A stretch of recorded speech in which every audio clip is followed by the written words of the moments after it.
সবাই বলে না স্টেশনের সামনের লোকই ট্রেন মিস করে। আজকে আমাদের কম্পিটিশন ছিল আমাদের বীরনগরেই, বাট আমাদের যেতে এতটা লেট হয়ে গিয়েছিল তাই সময় ছিল না অন্য কোনো ফুটেজ ক্যাপচার করার। নাম রেজিস্টার ও বডি ওয়েট চেক করে তাড়াতাড়ি চলে গেলাম ব্যাক স্টেজে।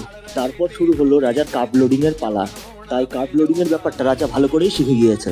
রাজা যখন ব্যস্ত ব্যাক স্টেজের ওয়ার্ম আপ করতে, তখন মেন্স ডেনিমের ভিডিওটা আমরা শ্যুট করে নিলাম।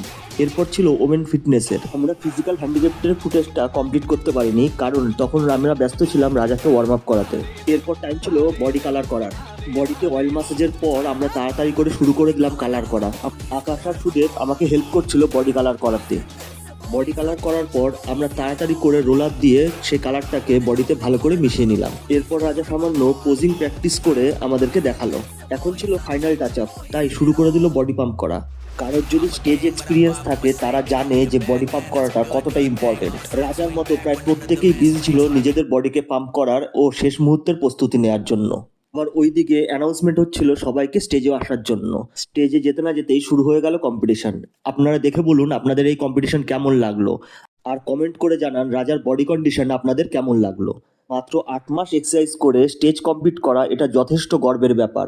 আর এবারেও আমাদের ভাগ্যে কোনো ট্রফি আসেনি, বাট রাজার পারফরমেন্স আগের থেকে অনেক ইমপ্রুভ হয়েছে।